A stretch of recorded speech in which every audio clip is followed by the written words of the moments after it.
मित्रों नमस्कार, पुनः स्वागत करता हूं अपने YouTube चैनल पे जिसका नाम है वैदिक प्राकृतिक जीवन। मैं हूं विमल। यदि आप इस चैनल पे नए हैं तो प्लीज़ इस चैनल को सब्सक्राइब करिए, लाइक करिए, कमेंट करिए और शेयर करिए यदि आपको वीडियो अच्छा लगता है तो शुरू करते हैं। आपके लिए यह नया अंक, इसको आपको पूरा देखना है और एंजॉय करना है।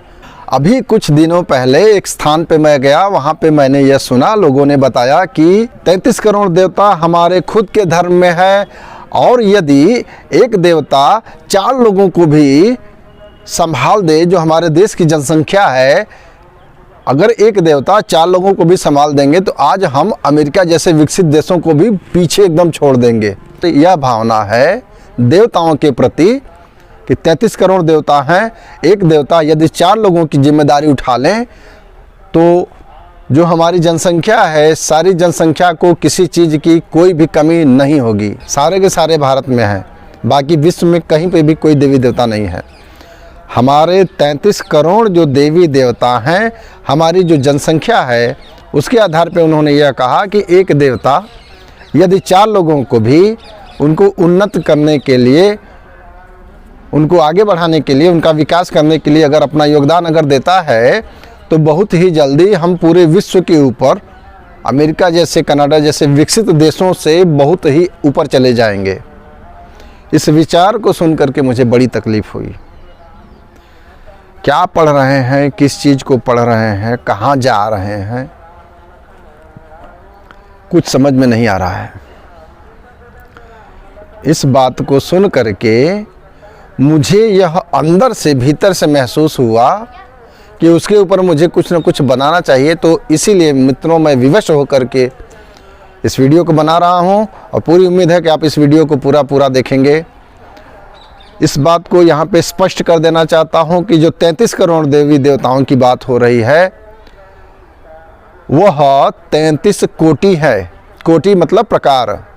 हमारे जो देवता हैं उनको जो क्लासिफिकेशन जो उनका किया गया है, उनको जो बांटा गया है, जिस प्रकार से सारे वैज्ञानिकों ने बांटा था, मेंडलीफ ने अपनी आवर्त सारणी में जिस प्रकार से तत्वों को बांटा था, उसी तरह से हमारे आचार्यों ने, ऋषियों ने देवताओं को उनके प्रकार के आधार पर 33 प्रकार में बांटा था। अब वह 33 प्रकार क्या है उसको समझना है। कोटि, 33 कोटि अर्थात 33 प्रकार। कौन कौन से प्रकार हैं उसको ज़रा सा आप ध्यान से समझ लीजिए। 12 आदित्य हैं, 8 वसु है और 11 रुद्र हैं। गिनिए आप, 12 आदित्य हो गए, 8 वसु हो गए, 11 रुद्र हो गए और 2 अश्विनी कुमार। तो यह हो गई 33 कोटि। यह उन देवताओं का एक प्रकार है। प्रकार का मतलब उनका एक वर्ग है।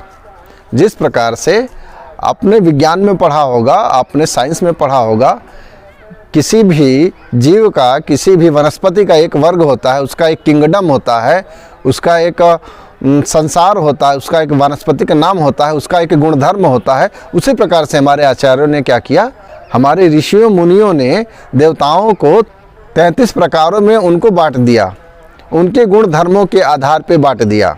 जायमानो वै जायते सर्वाभ्यः एताभ्यः एव देवताभ्यः। अर्थात जो देव है वह देवता है। देवता क्या है इसके बारे में हमको मालूम तो होना चाहिए कि कहते किसको हैं। दानात देवः, अर्थात जो देता है वह देव है। यो देवः सा देवता, यह आगे उसके बताया गया है। यो देवः, जो देता है वह क्या है, देवता है। तो आपको जो चीज़ें मिलती हैं वह क्या है, कौन देता है, वही देवता है। मातृदेवो भवः, माता देवता है। पितृदेवो भवः, गुरुदेवो भवः। सूर्य देख लीजिए, आपको देता है, क्या है, देवता है। अग्नि क्या है, देवता है। अन्न क्या है, देवता है। उसकी परिभाषाएं, तो परिभाषाओं को समझना पड़ेगा ना। क्या परिभाषा है, कुछ जानकारी नहीं है, उसको कुछ मानते नहीं हैं, कभी समय नहीं दिए हैं और बता दिए 33 करोड़ हैं। गिन लिया उन्होंने कि 33 करोड़ है, एक एक लोगों को 4-4 लोगों की जिम्मेदारी दे दीजिए और हमारा देश जो है अमेरिका और कनाडा, ये सब पता नहीं क्या क्या फिजूल की बातें हो रही हैं। यदे वेह तदमुत्र यदमुत्र तदन्विह यो अहम सो असौ, सो असौ सो अहम। पूर्णमदः पूर्णम इदम पूर्णात पूर्णम उदच्यते। बाद में क्या कहा गया? यत पिंडे तत ब्रह्मांडे यथा पिंडे तथा ब्रह्मांडे। अर्थात जो कुछ यहाँ है वही वहाँ है, और जो कुछ वहाँ है वही सब यहाँ है। जो हमारे भीतर है वही हमारे बाहर है, और जो बाहर है वही भीतर है। जो मैं हूँ वही वह है, जो वह है वही मैं हूँ।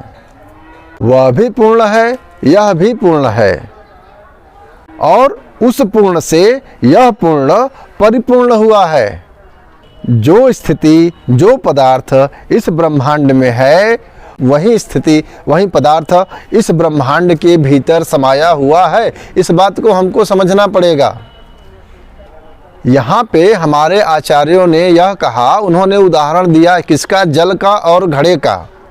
जल क्या है? वह है, और घड़ा क्या है? यह है। घड़े के भीतर भी पानी है, और कुएं में वह भी पानी है, वहाँ भी पानी है।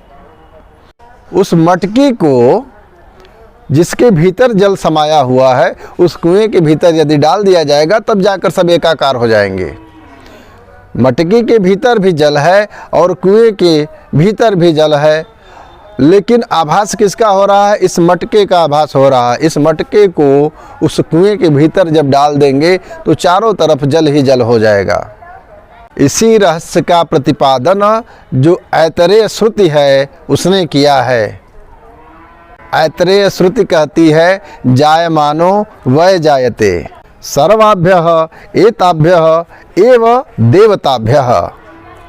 देव 33 कोटि है। इसमें जो कोटि है उनकी महिमा को बताता है, उनकी महिमा को निर्देशित करता है। देवताओं की संख्या अनंत है। कौन आपको आपके जीवन में किन परिस्थितियों में आकर के देता है वही देवता है। आपको किसी की कृपा मिलती है वह उस समय आपका देवता है। आपको प्यास लगी है और जल की आवश्यकता है, जल क्या है? देवता है। आपको ठंड लग रही है, आपको उष्णता की आवश्यकता है, वह क्या है? देवता है। आपके जीवन के लिए, आपके शरीर की रक्षा के लिए जिन जिन वस्तुओं की आवश्यकता है सभी देवता है। अन्न को भी देवता कहा गया है। आपको इसको समझना पड़ेगा। आशा करता हूँ यहाँ पे मैं फिर से स्पष्ट करता हूँ कि शब्दों के जाल में हमको बंधना नहीं है, हमको उसमें उलझना नहीं है। आपको अध्ययन करना पड़ेगा, आपको जानना पड़ेगा, आपको समय देना पड़ेगा, आपको गीता को आत्मसात करना पड़ेगा, आपको हमारे वेदों को पढ़ना पड़ेगा, उपनिषदों को पढ़ना पड़ेगा, श्रुतियों को पढ़ना पड़ेगा। यदि आपके पास उतना समय है तो आप पढ़िए। आपको मानना नहीं है, आपको जानना है। तू जिसे है मानता उसे जानता नहीं, तू जिसे है मानता उसे जानता नहीं। इस बात से न खुद को परेशान कर, कुछ काम कर। आपको करके समझना पड़ेगा। आप वास्तव में जिसको मानते हैं क्या उसके बारे में कुछ जानते हैं?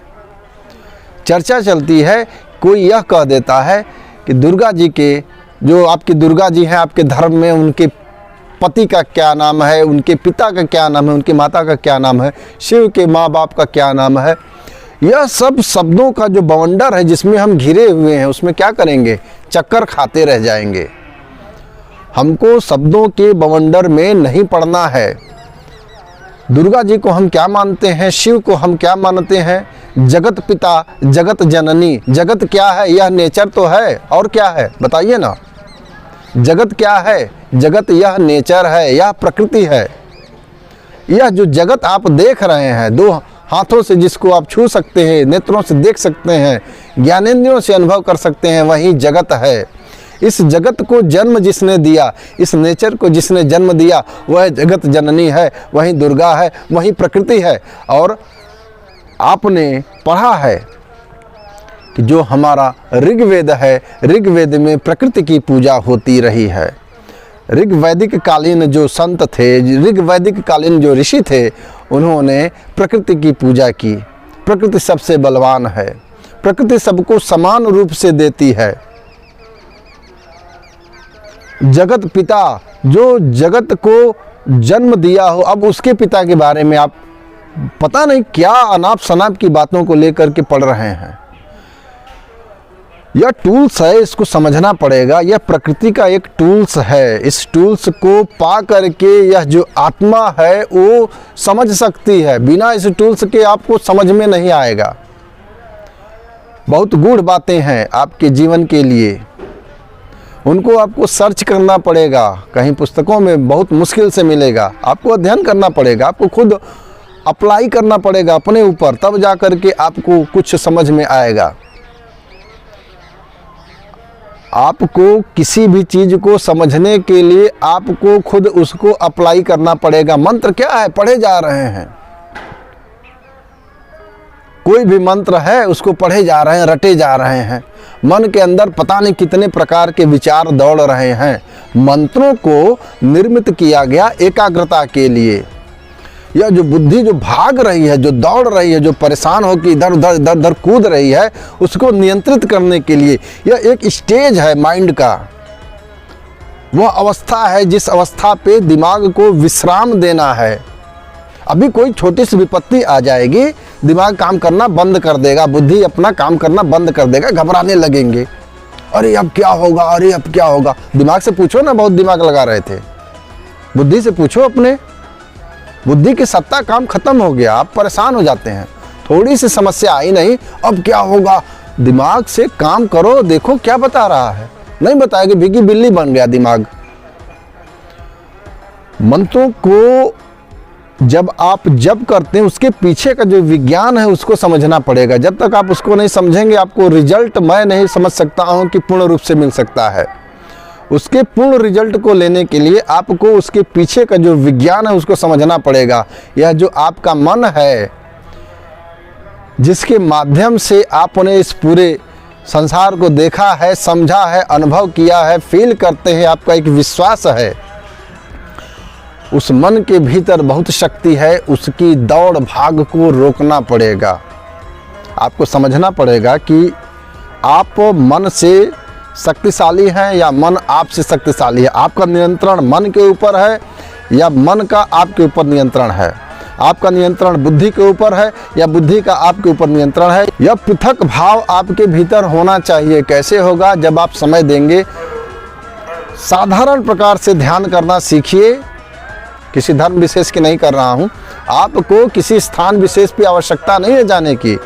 आप जहाँ मन करे वहाँ बैठ सकते हैं। जिन साधनों से मन करे उन साधनों से बैठ सकते हैं। आपको वह सब चीज़ें मिलेंगी जिन चीज़ों को आप पाना चाहते हैं। चरम लक्ष्य को आपको प्राप्त करना है। जिन लोगों को यह बात समझ में आ रही है वह अपना प्रोसेस चालू कर दिए हैं, और उसके लिए चरम लक्ष्य को प्राप्त करने के लिए यह अति आवश्यक है कि आपका यह जो भौतिक संसार है, जो आर्थिक संसार इस समय अगर हम कहें अनुचित नहीं होगा, जो हमारा आर्थिक स्थिति है उसको सुधारना पड़ेगा। अध्यात्म की तरफ हम तभी दौड़ लगाएंगे जब हम धन संबंधित समस्याएं नष्ट हो जाएंगी, दरिद्रता के ऊपर अंकुश लगा लेंगे। जब कुछ पैसे आने लगेंगे, पेट भरने लगेगा, तब आध्यात्म की बात समझ में आएगी। विज्ञान क्या है, आध्यात्म क्या है। क्या आध्यात्म का दुश्मन थोड़ी ना है विज्ञान। लोग मानते हैं कि विज्ञान आध्यात्म का दुश्मन हो गया है। कोई दुश्मन नहीं है। कहाँ से दुश्मनी है बताइए आप। मैं यह मानता हूँ कि आध्यात्म का एक पुत्र है, एक शिशु है विज्ञान, अभी जन्म लिया है। कुछ दिनों पहले चले जाइए, 500 साल पहले चले जाइए, क्या इतनी चीजें थी। मानव जीवन का उद्देश्य क्या है? नित्य कर्म करना, खाना पीना, सोना, बस उसी के लिए ये सारा विज्ञान आप देख रहे हैं। यह विज्ञान हमारे क्षमताओं को बढ़ा रहा है। किसके लिए? उसके पास जाने के लिए, उस आध्यात्म की तरफ ले जाने के लिए, वह समझाने के लिए कि तुमको खाना पीना, सोना, नित्य कर्म नहीं करना है। तुमको जो कर्म करना है, जो तुम्हारा मकसद है, उसके पीछे जाना है तुमको। उसको समझना पड़ेगा।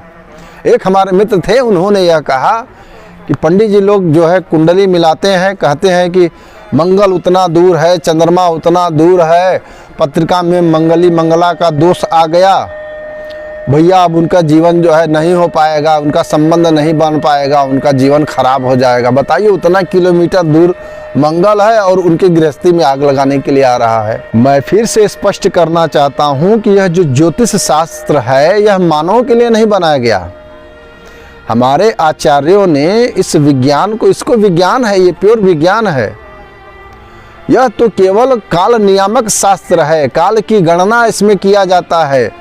और गणना किसका किया गया? इस धरती के ऊपर यह जो हमारी प्रकृति है, उस प्रकृति के ऊपर सूर्य का क्या प्रभाव पड़ेगा, चंद्रमा का क्या प्रभाव पड़ेगा, जो ग्रह नक्षत्र उल्का पिंड है उनका क्या प्रभाव पड़ेगा, उसकी गणना की गई है। बस केवल एक बात करके अपनी बातों को विराम दूंगा। उतना दूर सूर्य है, सूर्य का जो क्रम है, सूर्य के भीतर का जो परिवर्तन की स्थिति है, उसमें यदि 0.00001% भी कोई बदलाव अगर होता है तो उसका प्रभाव केवल एक मानव पे नहीं पड़ेगा।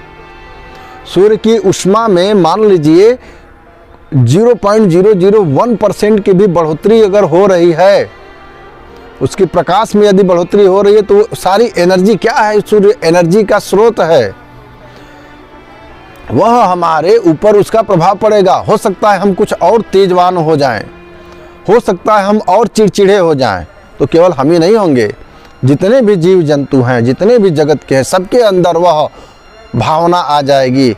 अगर उन्मादपन आप देखते भी होंगे, उसी की गणना किया गया है। बड़ी बड़ी गणनाओं को करने के लिए इसका इस्तेमाल किया गया है, न कि आपके और हमारे परस्पर एक दूसरे के बारे में जानने के लिए परिवर्ती विद्वानों ने उसमें अपना श्रेय दिया। निश्चित रूप से यह सराहनीय कदम है। विज्ञान तो हमको आध्यात्म से जोड़ने का काम कर रहा है। विज्ञान बता रहा है कि जो चीज़ हम देख रहे हैं वह वास्तव में सत्य नहीं है। क्यों? क्योंकि आंखों की कैपेसिटी लिमिट है, कान की कैपेसिटी 20 हर्ट्ज की तरंगों से लेकर के 20,000 हर्ट्ज की तरंगों को ही सुन सकता है।